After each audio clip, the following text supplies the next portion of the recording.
Bueno, entonces, para finalizar esta parte y entrar con un video que quiero que veamos, que nos invita precisamente a entender un poco la motivación hacia el trabajo, vamos a finalizar con lo siguiente. Yo empecé diciéndoles a ustedes que se supone que el trabajo tiene que propender por el bienestar de nosotros, los empleados, ¿sí? De los colaboradores. Que sea algo satisfactorio, que me llene de satisfacción, que me llene de motivación, que sea algo pleno para mí. Esa es como la esencia misma, lo que queremos lograr. Entonces, con base en el tema que nosotros estamos empezando a trabajar en este módulo, es la salud ocupacional la que me va a permitir a mí manejar eso o llegar a ese objetivo. O sea, no podemos perder jamás el hecho de que todo trabajador, todo colaborador en cualquier empresa que se dedique a lo que sea, debe velar por el bienestar físico y emocional o psicológico de su gente. Que hasta ahora, pues en algunas cosas no se logra. Bueno, lógicamente nosotros sabemos, a veces, nosotros los seres humanos, a veces queremos pues como más, y eso no está mal. Lo que pasa es que tenemos que ser coherentes con lo que yo quiero y con lo que yo realmente estoy dando. Pero que hay gente, pues lógicamente un poco holgazana, facilista, reactiva, no proactiva, sino reactiva, de una manera pues totalmente negativa. Entonces, la idea es esa, generar esa motivación y ese objetivo principal de lo que es encontrar en el trabajo una vida muy satisfactoria, de plenitud. Y eso es lo que trata de hacer todo este proceso de sistemas de gestión de seguridad y salud en el trabajo. Para eso es que se crea esto precisamente. Porque sí, sabemos de que la historia del trabajo es que nos toca guerrearla, que nos toca ser supremamente hábiles y trabajar de sol a sombra, día y noche, pero pues hay que verlo de una manera en donde pensemos en todos esos riesgos profesionales, riesgos laborales que pueden estar generando malestar físico y emocional. Una persona que está trabajando 24 horas y que se doble nuevamente, pues no va a ser para nada funcionar en el trabajo, en la actividad. Pero como hay necesidades que suplir, ¿ven? Entonces es como entender un poco que tenemos que mantener equilibrado mi estado emocional, mi salud mental con mi salud física y con todas las otras áreas, ¿no? Lo social, lo familiar, la pareja, lo económico y mi recreación. Eso jamás se puede perder. Entonces, permítanme, por favor, voy a colocarles un video. Este es un poco más extenso, pero quiero que lo veamos.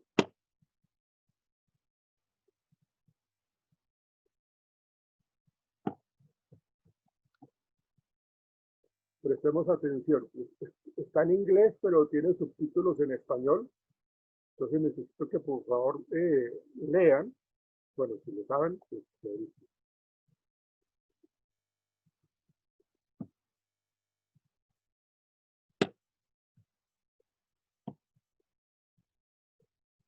y luego hablamos al respecto. ¿Están viendo la pantalla? No, profe. Bueno, ya. Sí, señor. Me van a decir, por favor, si quieren ahora audio. Permítanme un instante, les coloco el... ¿Quieren audio? Ok, veámoslo entonces. El significado del trabajo se llama el video.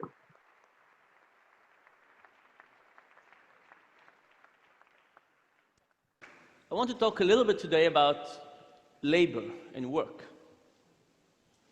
When we think about how people work, the naive intuition we have is that people are like rats in a maze, that all people care about is money.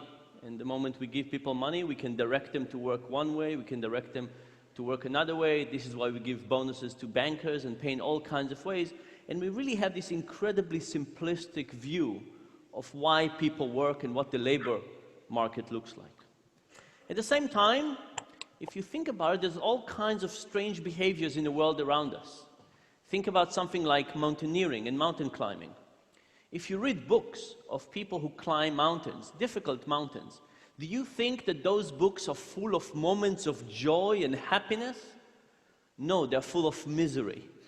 In fact, it's all about frostbites and difficulty to walk and difficulty of breathing, cold, challenging circumstances. And if people were just trying to be happy, the moment they would get to the top, they would say, this was a terrible mistake, I'll never do it again. Instead, let me sit on a beach somewhere drinking mojitos. But instead, people go down, and after they recover, they go up again. And if you think about mountain climbing as an example, it suggests all kinds of things.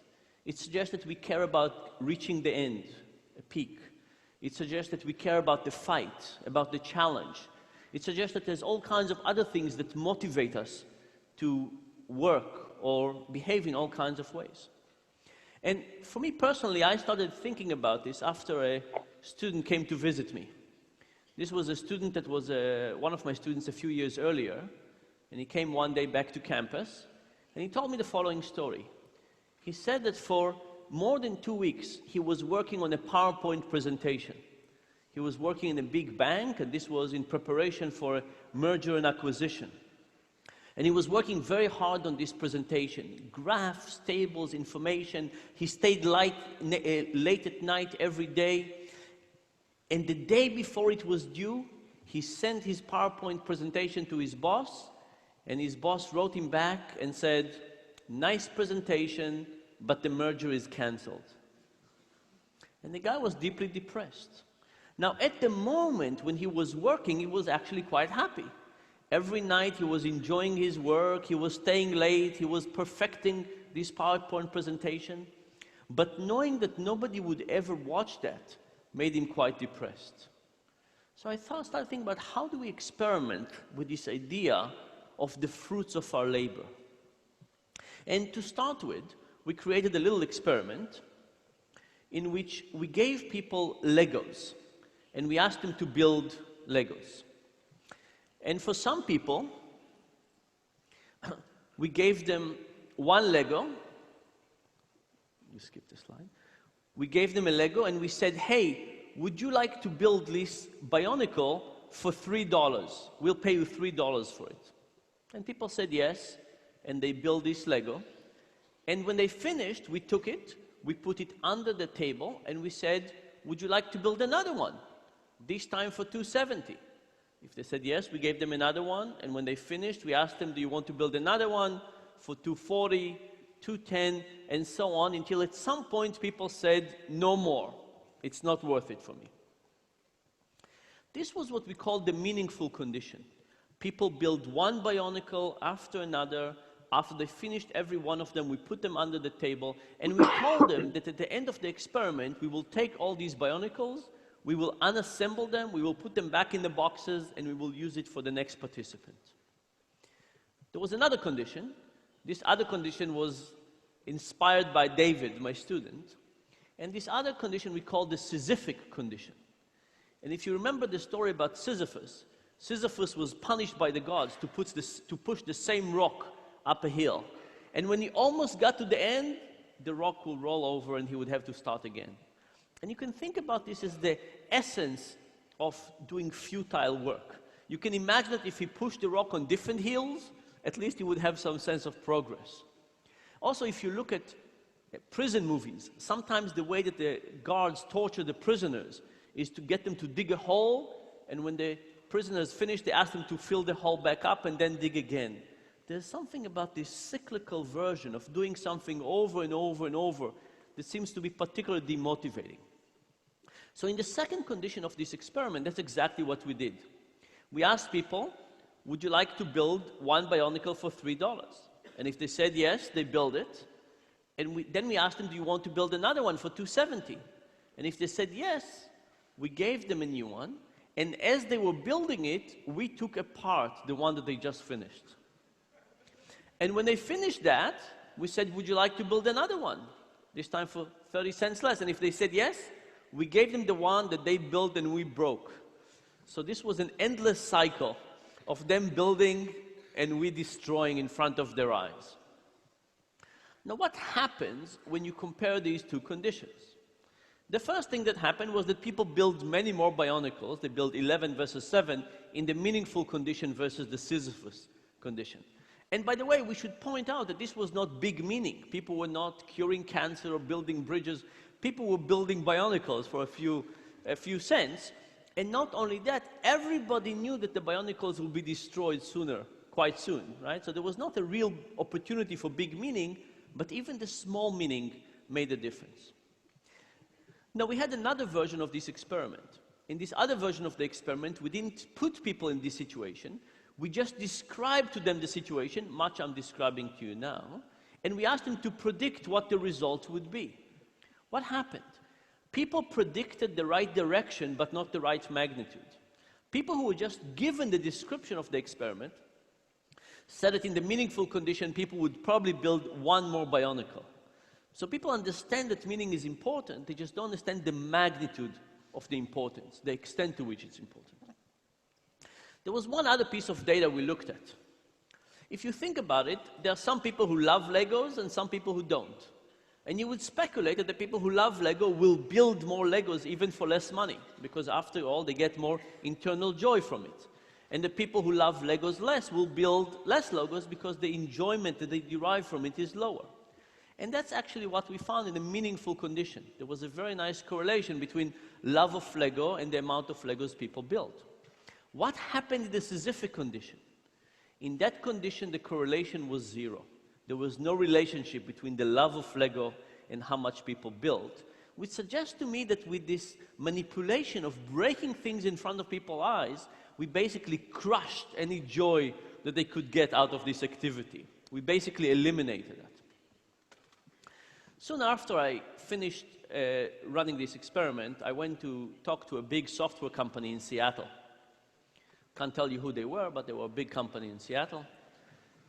And this was a group within this software company that was put in a different building, and they asked them to innovate and create the next big product for this company.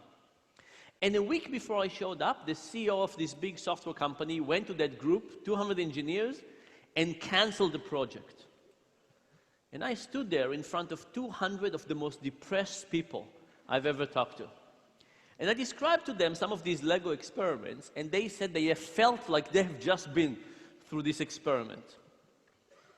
And I asked them, I said, how many of you now show to work later than you used to?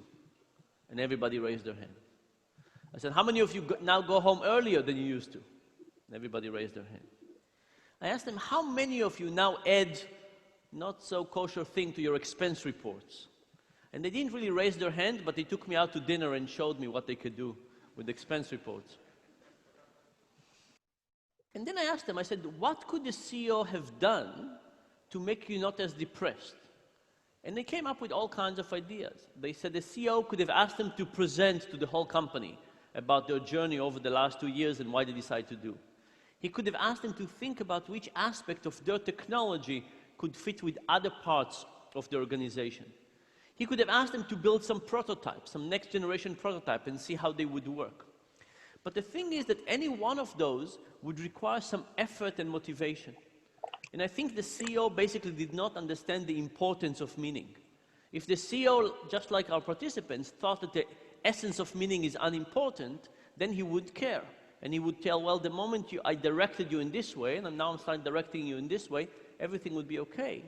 But if you understood how important meaning is, then you would figure out that it's actually important to spend some time, energy, and effort in getting people to care more about what they're doing. The next experiment was slightly different. We took a sheet of paper with random letters, and we asked people to find pairs of letters that were identical next to each other. That was the task. And people did the first sheet, And then we asked them if they want to do the next sheet for a little bit less money, and the next sheet for a little bit less money, and so on and so forth. And we had 3 conditions. In the first condition, people wrote their name on the sheet, found all the pairs of letters, gave it to the experimenter. The experimenter would look at it, scan it from top to bottom, say, uh-huh, and put it on the pile next to them. In the second condition, people did not write their name on it. The experiment looked at it, took the sheet of paper, did not look at it, did not scan it, and simply put it on a pile of pages, right? So you take a piece, you just put it on the side. In the third condition, the experimenter got the sheet of paper and directly put it into a shredder. What happened in those 3 conditions? In this plot, I'm showing you at what pay rates people stopped. So low numbers means that people worked harder, they worked for much longer. In the acknowledged condition, people worked all the way down to 15 cents. At 15 cents per page, they basically stopped this effort. In the shredder condition, it was twice as much, 30 cents per sheet. And this is basically the results we had before. You shred people's effort, output, you get them not to be as happy with what they're doing. But I should point, by the way, that in the shredder condition, people could have cheated. They could have done not so good work because they realized that people were just shredding it. So maybe the first sheet you would do a good work, but then you see nobody is really testing it, so you would do more and more and more. So in fact, in the shredder condition, people could have submitted more work and get more money and put less effort into it. But what about the ignored condition? Would the ignored condition be more like the acknowledge or more like the shredder or somewhere in the middle? It turns out it was almost like the shredder. Now, there's good news and bad news here. The bad news is that ignoring the performance of people is almost as bad as shredding their effort in front of their eyes. Ignoring gets you a whole way out there. The good news is that by simply looking at something that somebody has done, scanning it and say, uh-huh, that seems to be quite sufficient to dramatically improve people's motivations. So the good news is that adding motivation doesn't seem to be so difficult. The bad news is that eliminating motivation seems to be incredibly easy, and if we don't think about it carefully, we might overdo it. So this is all in terms of kind of negative motivation or eliminating negative motivation. The next part, I want to show you something about the positive motivation. So there is a store in the US called the IKEA. And IKEA is a store with kind of okay furniture that takes a long time to assemble. And I don't know about you, but every time I assemble one of those, it takes me much longer, it's much more effortful, it's much more confusing, I put things in the wrong way. I can't say I enjoy those pieces, I can't say I enjoy the process, but when I finish it, I seem to like those IKEA pieces of furniture more than I like other ones. And there's an old story about cake mixers. So when they started cake mixers in the 40s, they would take this powder and they would put it in a box, and they would ask housewives to basically pour it in, stir some water in it, mix it, put it in the oven, and voila, you had cake. But it turns out they were very unpopular. People did not want them. And they thought about all kinds of reasons for that. Maybe the taste was not good. No, the taste was great. What they figured out was that there was not enough effort involved. It was so easy that nobody could serve cake to their guest and say, here is my cake. No, it was somebody else's cake. It's as if you bought it in the store. It didn't really feel like your own. So what did they do? They took the eggs and the milk out of the powder. Now, you had to break the eggs and add them. You had to measure the milk and add it, mixing it. Now it was your cake. Now everything was fine.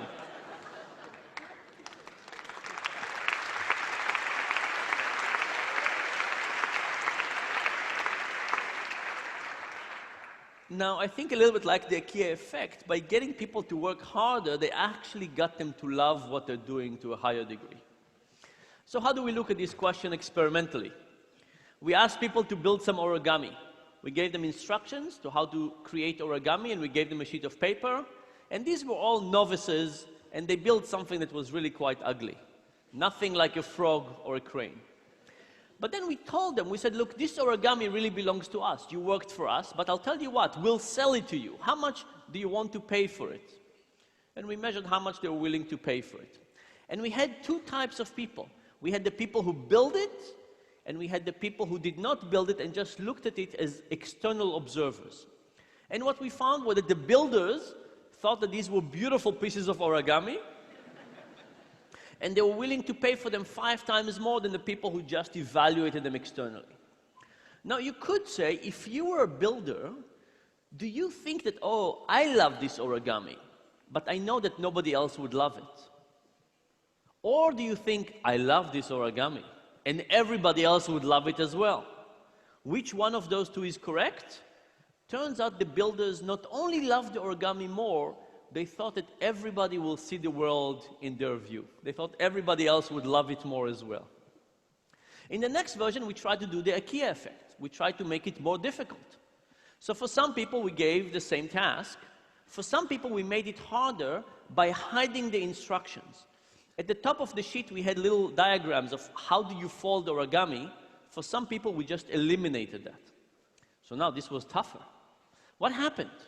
Well, in an objective way, the origami now was uglier. It was more difficult. Now, when we looked at the easy origami, we saw the same thing. Builder loved it more, evaluators loved it less. When you looked at the hard instructions, the effect was larger. Why? Because now the builders loved it even more. They put all this extra effort into it, and evaluators, they loved it even less, because in reality it was even uglier than the first version. Of course, this tells you about something about how we evaluate things. Now think about kids. Imagine I asked you, how much would you sell your kids for? Right? Your memories and association and so on. Most people would say for a lot of money. On good days. But imagine this was slightly different. Imagine you did not have your kids, and one day you went to the park and you met some kids, and they were just like your kids, and you played with them for a few hours. And when you were about to leave, the parents said, hey, babe, by the way, just before you leave, if you're interested, they're for sale. How much would you pay for them now? Most people say not that much. No? And this is because our kids are so valuable, not just because of who they are, but because of us, because they're so connected to us, and because of the time and connection. And by the way, if you think that IKEA instructions are not good, think about the instructions that come with kids. Those are really tough. By the way, these are my kids, which of course are wonderful and so on, which comes to tell you one more thing, which is, much like our builders, when they look at the creature of their creation, we don't see that other people don't see things our way. Let me say one last comment. If you think about Adam Smith versus Karl Marx, Adam Smith had a very important notion of efficiency. He gave an example of a pin factory. He said pins have 12 different steps. And if one person does all 12 steps, production is very low. But if you get one person to do step 1 and one person to do step 2 and step 3 and so on, production can increase tremendously. And indeed, this is a great example and the reason for the Industrial Revolution and the efficiency. Karl Marx, on the other hand, said that the alienation of labor is incredibly important, and how people think about the connection to what they're doing. And if you make all 12 steps, you care about the pin. But if you make one step every time, maybe you don't care as much. And I think that in the Industrial Revolution, Adam Smith was more correct than Karl Marx. But the reality that we've switched, and now we're in the knowledge economy. And you can ask yourself, what happens in the knowledge economy? Is efficiency still more important than meaning? I think the answer is no. I think that as we move to situations in which people have to decide on their own about how much effort, attention, caring, how connected they feel to it, are they thinking about labor on their way to work and in the shower and so on, all of a sudden, Marx has more things to say to us. So when we think about labor, we usually think about motivation and payment as the same thing. But the reality is that we should probably add all kinds of things to it, meaning, creation, challenges, ownership, identity, pride, etc. And the good news is that if we added all of those components and thought about them, how do we create our own meaning, pride, motivation, and how do we do it in our workplace and for the employees, I think we could get people to both be more productive and happier. And thank you very much. Do they feel to it? Are they thinking about labor on their way to work? But the reality is that we should probably add all kinds of things to it. Meaning, creation, challenge. How do we create our own? ¿Me escuchan? Sí, señor. Miren entonces lo que nos plantea en el video con respecto a lo que nosotros queremos que la gente trabaje. Fíjense que todo lo que estamos hablando hoy precisamente es la motivación hacia el trabajo, el significado del trabajo, el desafío, qué tan fácil, qué tan complicado es, en nuestro reconocimiento, nuestro propio reconocimiento que tenemos nosotros, esa motivación que le damos nosotros a lo que hacemos, que lo sentimos como propio, el valor que le damos, de sentirnos contentos por lo que hacemos. Fíjense cómo en los experimentos que él hizo, que él trabajó pues precisamente a mayor reto, mayor motivación. Y cuando uno hace las cosas con mayor motivación, cuando no son valoradas, pues los estados depresivos no se hacen esperar.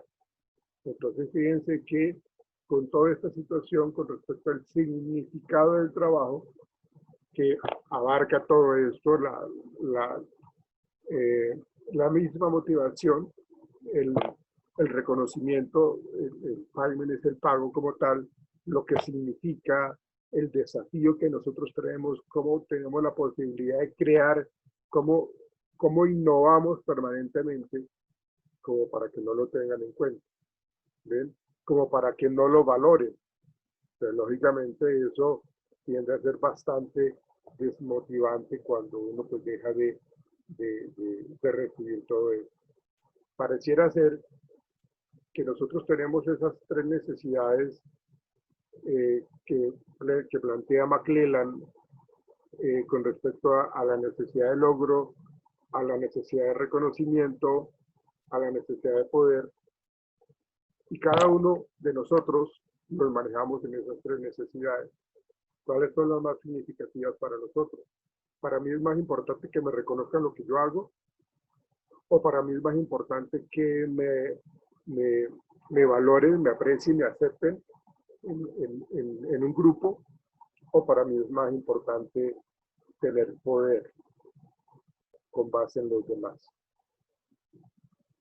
Recuerden que nosotros tenemos siempre nuestras diferencias individuales y tenemos cosas que son importantes para nosotros, pero lo que para mí es importante seguramente para otras personas no. ¿Qué opinan del video, muchachos? De la presentación, del significado del trabajo. Déjenme escucharlos, por favor. Profe, pues a la final el video tiene toda la realidad, porque a la final hacemos nosotros las cosas esperando una aprobación de alguien, y cuando esa aprobación no llega, pues nos sentimos mal con nuestro trabajo. Quizás también afecta un poco lo que decía Vanessa en el video anterior, quizás afecta con el tema de seguridad de nosotros. Si nosotros sabemos que eso está bien, pues no deberíamos esperar que alguien nos lo diga, pero aún así lo esperamos. Entonces, creo que es muy bueno para autorreflexionar sobre el tema. Pero ¿qué sería lo correcto o lo incorrecto, Laura, con base en lo que tú estás diciendo? O sea, lo correcto sería tener la seguridad de que lo que hacemos está bien sin que alguien nos lo diga. Lo incorrecto es esperar que alguien nos diga, ay, esto está bien, felicitaciones. Ok, por eso yo hacía como la explicación de las tres necesidades que plantea McClellan cuando dice que nosotros queremos que nos reconozcan las cosas. O sea, si yo saco adelante un proyecto, si yo saco adelante una cantidad de cosas al interior de mi trabajo y que no me lo valoren, si yo tengo esa necesidad como por encima, pues para mí va a ser muy desastroso que no me lo reconozcan, porque eso es lo que está pasando, no me lo están reconociendo. Pero si a mí no me importa, si yo tengo eh, mi autovalía, mi autorreconocimiento, sé cómo es mi desempeño, sé cómo valorar lo que yo hago, no me interesa si me lo reconocen o no. ¿Sí? O sea, para mí no tiene significado eso. Entonces ahí estamos dándonos cuenta de las diferencias individuales que tenemos nosotros, en donde para una persona es importante esto de que me reconozcan y para otra persona es más importante el autoconocimiento y el solo hecho de haberlo logrado yo solo, haberlo diseñado yo solo, haberlo terminado con mi equipo. Para mí eso es más importante. Por eso, en el entorno laboral, es muy importante conocer quiénes son. ¿Quién tiene el audio por ahí con ese ruido? Por favor. Por eso es importante que nosotros entendamos las diferencias individuales de nuestra gente. Si ustedes van a ser empresarios, si ustedes van a crear empresas, si ustedes van a ser empleadores, deben de tener en cuenta eso.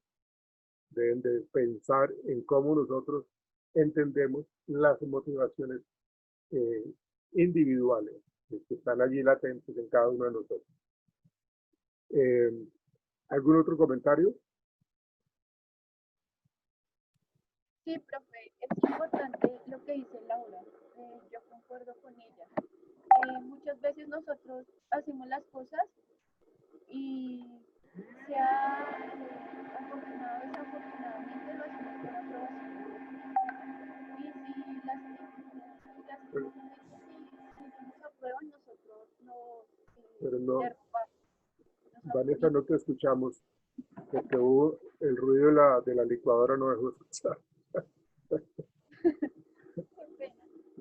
Ya, Lo okay. que yo estaba diciendo es que es muy importante este tema, que a veces nosotros por aprobación de otros hacemos las cosas, sea bueno o no sea bueno, ¿sí?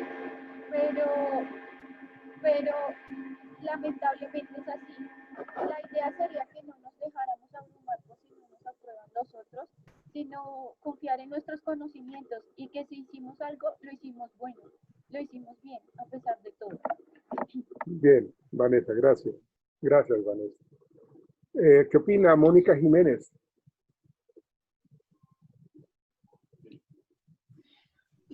Profe, pues yo opino que es más que todo de motivación de sí mismo, ¿no? O sea, pues sí, todo lo que estaba hablando Laura y Vanessa, lo del anterior video, pues sí, es realidad, pero pues es más que todo motivación de sí mismo, o sea, no esperar como, bueno, sí, reconocer que las otras personas lo reconozcan a uno, pero también es motivación a uno, porque pues uno mismo siempre tiene miedo, siempre, o sea, nunca piensa, siempre piensa negativo, nunca piensa positivo, entonces es más que todo uno mismo, lo mismo que se tiene que dar positivismo, se tiene que decir yo sí puedo, yo puedo lograr esto, no es que todo eso de sí mismo, darse motivación a sí mismo.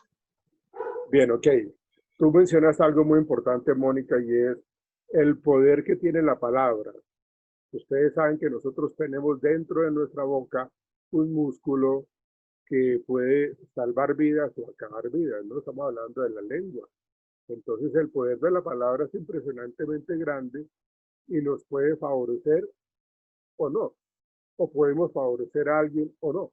Entonces realmente cuando nosotros tenemos ese autorreconocimiento y estamos seguros de que hacemos las cosas por convicción, por compromiso, el trabajo se convierte en un placer, el trabajo se convierte en una satisfacción y no vamos a estar como denigrando ni hablando mal de los empleados, ni hablando mal de los compañeros, ni el jefe, sino por el contrario, pues estamos generando ese autorreconocimiento.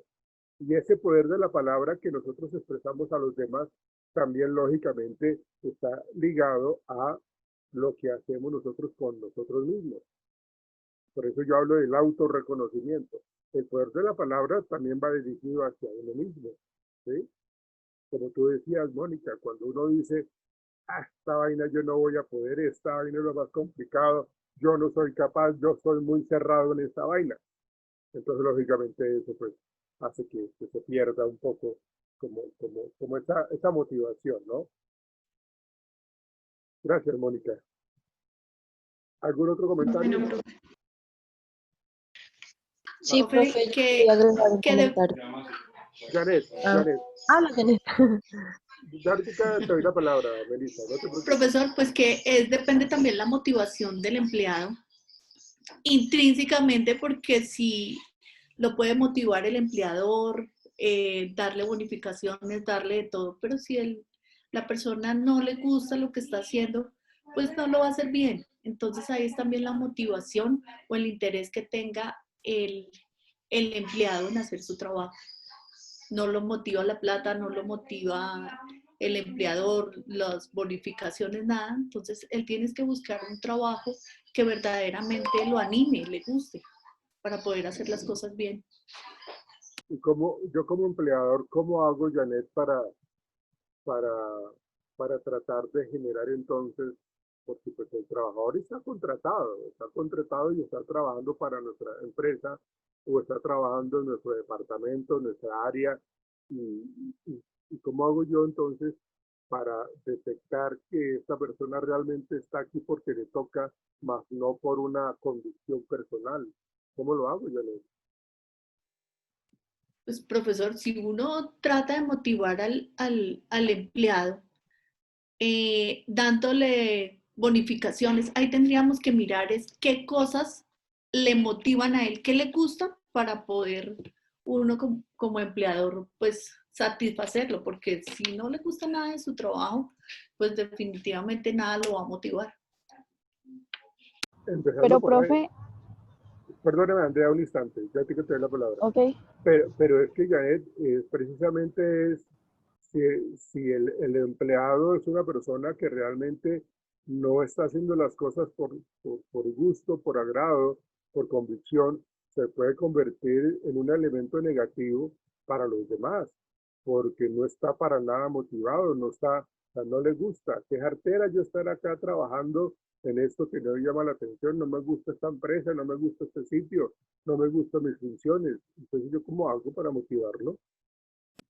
Pues si ya, profesor, ve que solo porque necesita la plata, pero si no se motiva con nada, pues ahí sí que pena, pero el empleador debe pues Prescindir de él, sacarlo de la empresa. Sí, señor. prescindir de él, pero si él no Sí, comete porque si errores, nada pero si él no comete lo errores, motiva.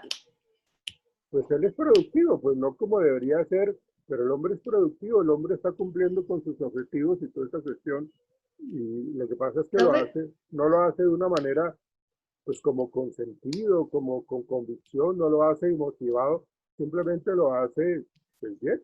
¿Cómo lo vas a echar si no está faltando ahí nada? ¿Cómo lo vas a profe, no, perdón, yo creo que si una persona no está motivada y no le gusta nada, pues no creo que haga las cosas bien. Ok, Sería una parte negativa ok, de un grupo. ok, Entonces no entonces, aporta nada a los bueno, demás. ok, entonces, Qué pena, profe. Pero ahí sí hablaría de cuando él recibe pues la remuneración económica, ¿no? De por sí, pues él hace el trabajo así no sea pues que lo haga motivado y demás, pero sí lo haría pues